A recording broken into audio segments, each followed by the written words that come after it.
do all these things, you're fucked. Hey, it's Ryan from the Carb Situation. Remember, I'm not a doctor, I'm not a nutritionist, I'm not a trainer. I'm just a human guinea pig who likes to read a lot and willing to experiment.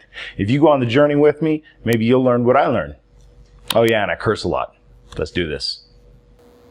Hey guys, welcome to What the Fuck Wednesday. Today I want to talk to you about weight loss motivation and willpower. I think this is one of the most important pieces of the weight loss puzzle because there's so many people who know what to do, whether they've always known it or they've learned it somewhere along the way, but they just can't seem to get themselves to do what they know needs to be done. But even whenever you understand a low carb diet and the benefits that it's going to bring to your life, it's still hard in our world to adhere to that specific diet.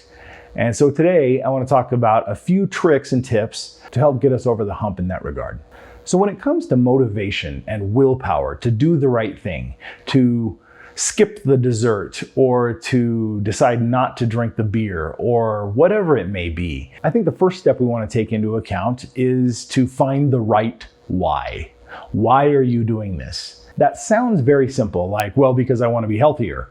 Okay, true, but that doesn't hold a lot of power whenever there's chocolate cake right in front of you. I've always operated as if there are two different whys. There should be a long-term why and also a very short-term why. Now, we all have long-term reasons for why we want to do everything, whether it be quitting smoking, eating healthier, exercising more, whatever. Usually that reason is going to be something like, I want to live longer and be healthier and feel better. And that's very important. And I think that we need to look at it on a grand scale. I would write down very emotional wording about why you want to lose some weight and feel healthier. Is it because you want to be on the planet longer to hang out with your grandkids? Is it so you can actually play with your grandkids instead of just sitting on the sofa all the time? Whatever it is, take 15 minutes and a little card and write down in very emotional language what the benefit is for improving your health and what the costs are if you don't. And I would keep that card maybe on your nightstand, somewhere where you can look at it and read it every day. So that's playing the long game. If you have a very important, emotionally charged reason, you need to get that tattooed on your subconscious so that it's always kind of driving your behavior, because we do what people like us do, which means you have to change your identity.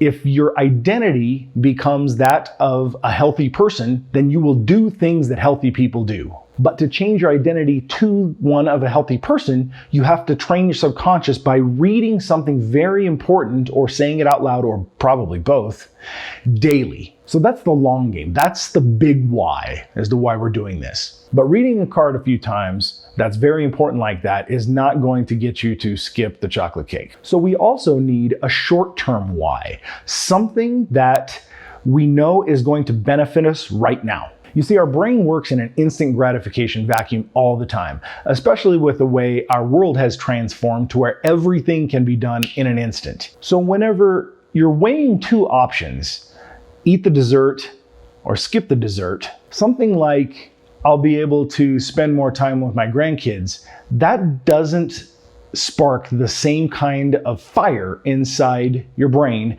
as this will taste really good. So you're playing a dopamine game that you can't win. So you have to fight the instant gratification game with more instant gratification that's on your side. And we're going to talk about gamifying it a little bit later. But for me personally, in the past, whenever I have skipped a dessert, at the time I may have been grumbling inside going, but I really wanted to eat that carrot cake.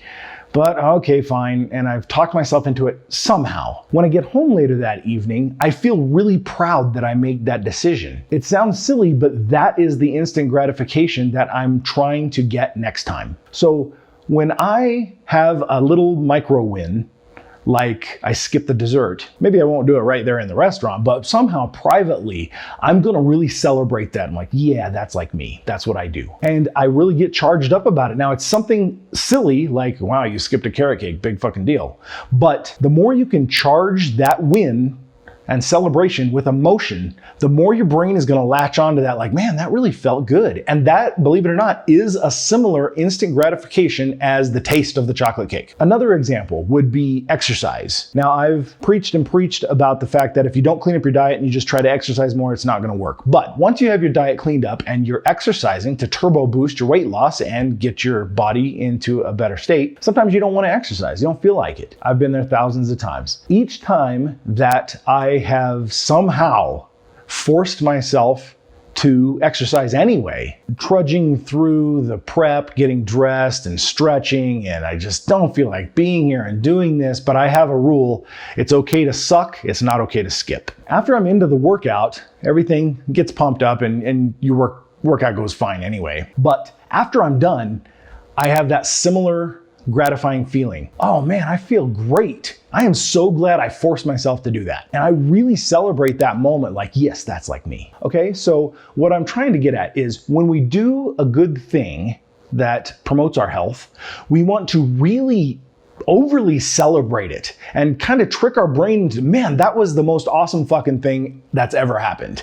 I skipped the carrot cake. That is the coolest thing that's ever happened in my entire life. And it's gonna spark a rush of dopamine, and you're gonna feel good, and it's gonna wear off. But the next time, you wanna remember how you felt when you skipped that carrot cake. The more you reinforce that, the easier it's gonna become. So that's how we wanna handle the why we're doing this.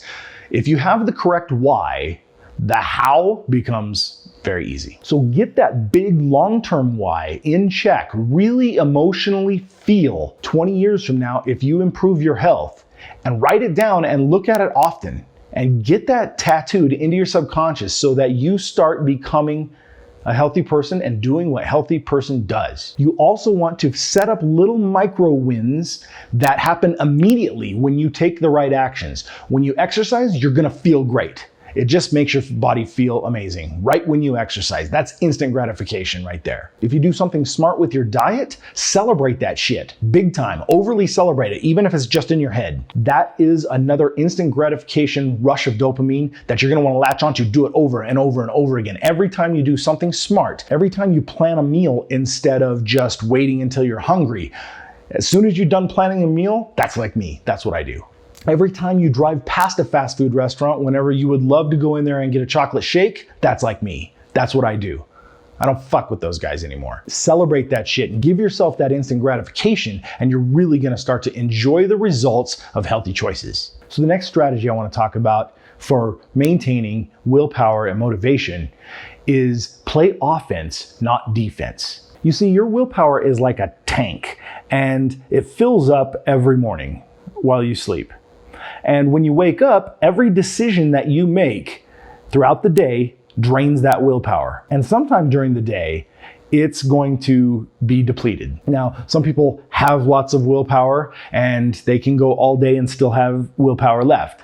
Some people have very little willpower and by 9 a.m., they're already fucked. Now, willpower is like a muscle. And every time you exercise some kind of willpower, you build more willpower in every area of your life. So since we know that we have a limited amount of willpower, well, we want to use that willpower wisely. We don't want to find ourselves hungry at 8 p.m. with no willpower left in the tank because you know what's going to happen. You're going to head over to McDonald's and eat a Big Mac or do whatever the hell it is that your thing is. So we want to use our willpower wisely early in the day to make smart offensive decisions. We don't want to play defense with our willpower. We don't want to wait until the donuts are in front of us to try to exercise willpower. Instead, don't go where the donuts are. That's playing offense. If you know that one of your weak spots is lunchtime at work, that's when I go and have an unhealthy meal, then make sure you pack a lunch. That's playing offense, not waiting until lunchtime with nothing to eat and going,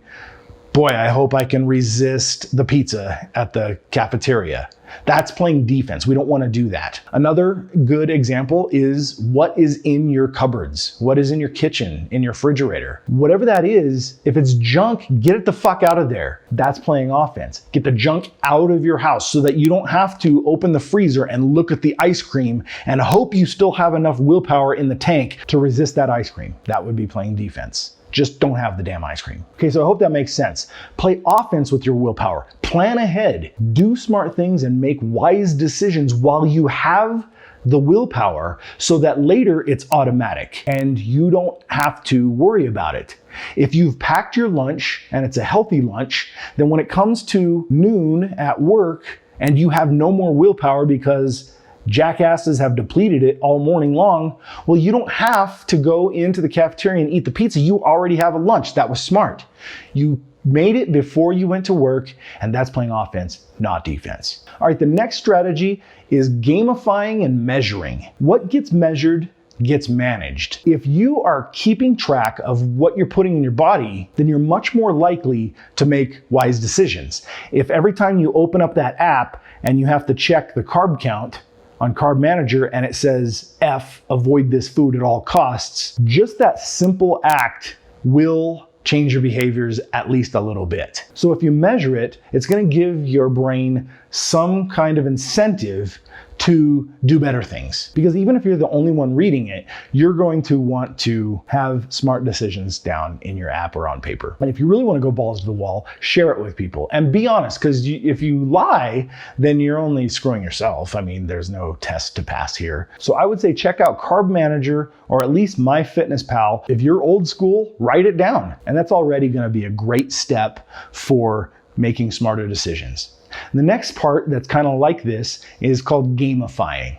There's a reason why the number of followers is displayed on Instagram accounts. It's like a game, okay? There's a reason why there are keeping track of the number of likes on your Facebook post. There's a reason why YouTube subscribers or views is all open there. It's all like a game and you're trying to get a higher score. You can gamify your diet in the same way. Just treat it like a game, like it's fun. My goal is to stay under 24 grams of carbs every day. While I'm tracking my food, I'm always looking at that carb count, trying to see whether I can do it. Now, if I get towards the end of the day and I'm at 21 grams of carbs and I look something up that I feel like I want to eat and it's 5 grams of carbs, a lot of times I'll go, well, I don't need that bad. I want to hit my fucking number. So I'll skip it. So you turn it into like a game.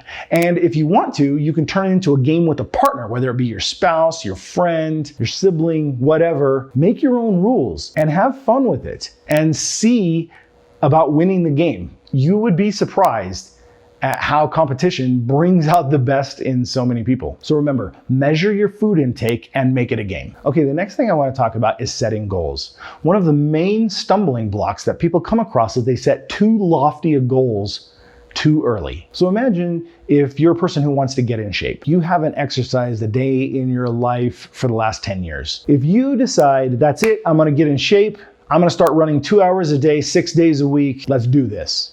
I can almost promise you that you will fail by day 3. And that has nothing to do with you.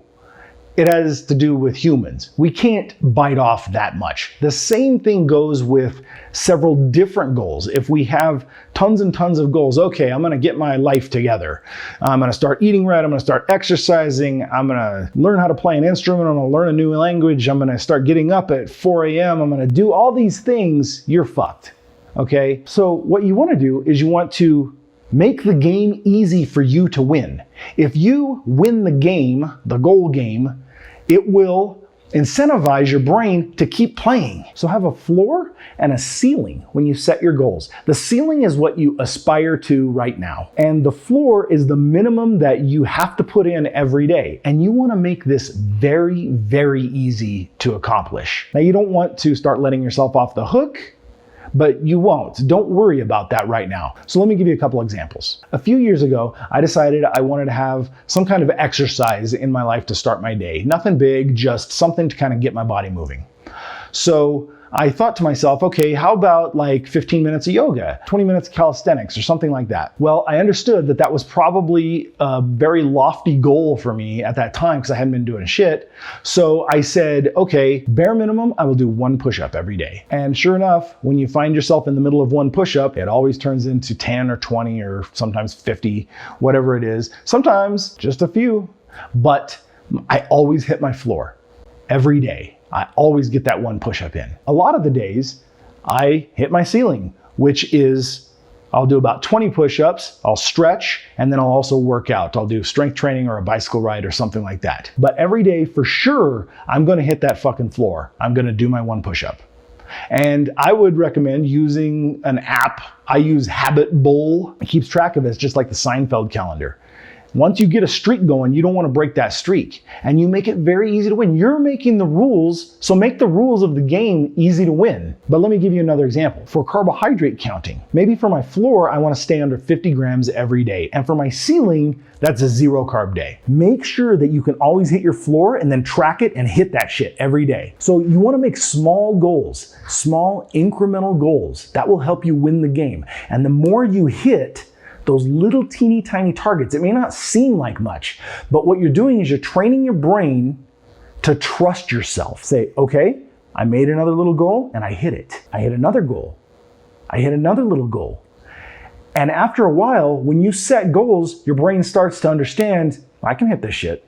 I can do this. But if you go heavy and you say, that's it, I'm gonna go 0 carb for 2 weeks. Not a single carb in my body for the next 2 weeks. You're probably gonna fuck up in the first couple of days. And then your brain subconsciously tells itself, okay, so I made a goal and I didn't hit it, I fucked up. That kind of makes me think that I can't really hit goals.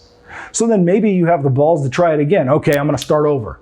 This time I'll do 0 carb for 1 week. Day 3, you fuck up again. You're starting to train your brain that, hey, whenever I make a goal, it doesn't matter. I can't hit it. I don't trust myself. I don't have confidence in hitting these goals. So don't make a shit ton of goals and don't make really, really hard goals because you won't trust yourself when you mess up. Make easy goals and sort of bonus levels. So make the easy goal that you're gonna hit, and then you'll start trusting yourself and build from there. Better goals, better goals, better goals. You slowly improve your goal and increase your success, and you will start to achieve goals like you have never done before. Make the rules of the game easy to win. And the final thing I want to talk about is do not participate in misguided entitlement. What I mean by this is don't sabotage yourself. If your goal is, I'm not going to have any sugar for a whole week, and you do it, then at the end of that week, don't say, yes, I did it, and eat a tub of ice cream. Don't do the things that go against the goals that you're trying to set. If you were a smoker trying to quit smoking and you successfully go a week without any cigarettes, don't make your reward a fucking cigarette. That's just asinine, but people do it. They'll word it differently. They'll say, oh, I've been so good on my diet, I deserve a treat. And they'll eat a popsicle or they'll eat some Oreos, do something that completely wrecks your progress. And I'm not even talking nutritionally, I'm talking psychologically. You'll confuse the mechanism that you're trying to program. Your brain goes, all right, we're not eating sugar, this is good. All right, I can dig it, cool. And then you eat a bunch of fucking Oreos and your brain says, oh, okay, wait. Never mind, maybe I must have had that wrong. Okay, we are eating Oreos, got it. All right, and you've just sabotaged yourself. So do not participate in misguided entitlement. Since you've hit your goal, you're entitled to a reward or a celebration or a treat of some sort, but don't make it a misguided one. Make it something along the same lines or something very unrelated. Like if you hit your calorie goals for a week, then you can buy a new pair of shoes. I'm sure that makes sense. That one's not hard to grasp, but it's very easy to accidentally fall into. Okay, so let's recap. The first thing we want to do is get our why straight. Why are we doing this? Figure out your long-term why and write it down in very emotional language and look at it often to remind you about your grandkids or about the health problems that you're currently facing. Whatever it is, make that very emotional, important to you, and read it often. Then get your small whys in order. When you do something tiny, celebrate that shit. Big time. Over celebrate it. When you hit little teeny tiny milestones, when you drive by a fast food place that you're not supposed to go to, yes, that's like me. Instant gratification on your side in some way. Get that dopamine rush going. Next thing, we want to play offense, not defense. Use your willpower wisely to install habits that will run on autopilot later, so you don't have to use your willpower for those decisions anymore. And make sure that you are putting yourself in the best chance to succeed by playing offense with your willpower early and not having to use it for defense as best you can. Next thing we talked about was measuring what you're trying to do, whether it's build a habit or whether it's counting carbohydrates and calories in your diet. Get an app. There's plenty of free ones out there, and they can just scan barcodes, or you can talk to them and say, I ate a ribeye steak, and they'll put it right in there for you. Get apps for your phone or however you like to do it and measure what you're doing. What gets measured gets managed, and then find a way to create a game out of it. Remember to set small, easily attainable goals that you can definitely hit, and hit them consistently. That's your floor. Also, have a ceiling goal. This is what I'm going to try to do today, but if I hit my floor, I won. And the ceiling doesn't even have to really be defined if you don't want to, but have the floor defined. This is the floor. This is the thing. I'm not going to eat any ice cream today. If you didn't eat any ice cream, you won. Goals that are easy to hit and build upon them. And finally, don't partake in misguided entitlement. Don't sabotage yourself by treating yourself with the thing that you're trying to avoid. So I hope that all made sense. I know this was a long video. If you stayed all the way to the end, I really appreciate it, and I hope it helped. This is how I manage my motivation and willpower, and I'm quite successful at it, I think. So if you have any questions or comments, please give them to me below. Check the link below and you can fill out my survey that will take you maximum of 30 seconds to let me know how I can help you better with the carb situation. Don't forget to subscribe to my channel on YouTube. Make sure and check out my website for all kinds of free, easy resources to help you on your journey. That's it for this one. Thanks for watching, and I'll talk to you next time. Cheers.